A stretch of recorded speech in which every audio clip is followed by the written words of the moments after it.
They left an envelope on my dresser. No hug, no blessing, just a folded piece of paper with my name scribbled across it like a warning. Let's see how you face the guests when we won't be appearing at your wedding. That was my wedding gift, their absence, their sabotage. I remember staring at those words, my dress hanging behind me, my hands trembling, but not from heartbreak. No, what I felt was clarity. For the first time in years, I understood what they had always been, spectators of my downfall, investors in my humiliation. And they thought this would break me. Backstory. My parents were always loudest when I failed. My brother, their golden boy, could do no wrong. Every cent, every ounce of praise, every open door was for him. I was tolerated, not celebrated. When I graduated college, they skipped the ceremony to attend his networking dinner. When I landed my first job, they laughed, asked how long before I'd quit. And when I fell in love, they dismissed it as a phase. Yet I still held on to the fantasy that blood meant loyalty, that maybe on my wedding day they'd show up for me. But no, they boarded a plane to Paris with my brother by their side and left me an envelope designed to humiliate me in front of hundreds. Discovery of betrayal. It wasn't just neglect. Months earlier, I'd overheard them whispering in the kitchen. My father's voice, low and certain. Don't worry, when the day comes, we won't be standing there smiling for her mistakes. She'll crumble, and she'll come crawling back. My mother agreed. My brother laughed. That was the night I stopped crying for them. Shift in mindset. So when I saw the envelope, I didn't tear it apart or throw it in rage. I folded it neatly, placed it in my purse, and walked out the door with my head high. They thought they could stain my wedding with their absence.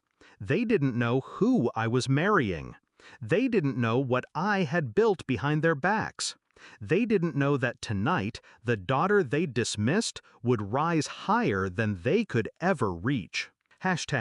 Execution of the plan. The venue shimmered with gold lights, marble floors reflecting chandeliers. Security lined the entrances, not to keep people out, but to keep the press in check.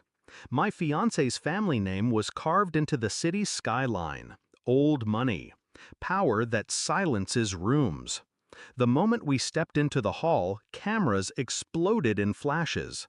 My gown wasn't just fabric. It was a declaration. Every step I took erased their insults. Every smile directed at me rewrote the script they had written for my failure. And then the moment came. The ceremony, live streamed by national media, projected on screens across the city. A spectacle, a story, the kind of wedding that makes the evening news. While vows were spoken and champagne poured, my phone buzzed in the corner of my purse. At first, once, then again, then endlessly. I didn't need to check, I already knew. Climax and confrontation. By midnight, there were 65 missed calls. My parents, my brother.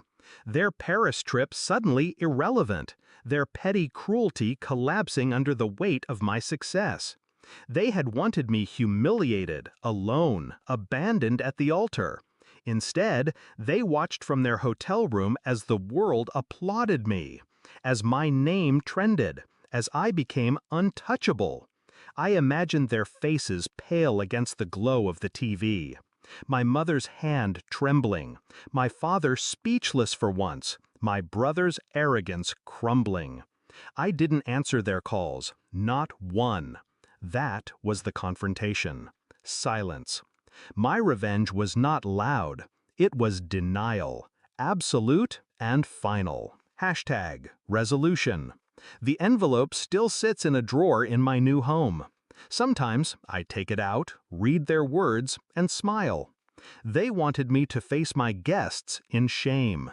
Instead, I faced the world in glory. They wanted me to crawl back. Instead, I cut them off forever. I never returned their calls, not the 65 from that night, not the dozens after, not the pleading voicemails. I ignored them forever. And the silence has been louder than any revenge I could have spoken. Because now, they are the ones left out of the picture. They are the ones uninvited. And me?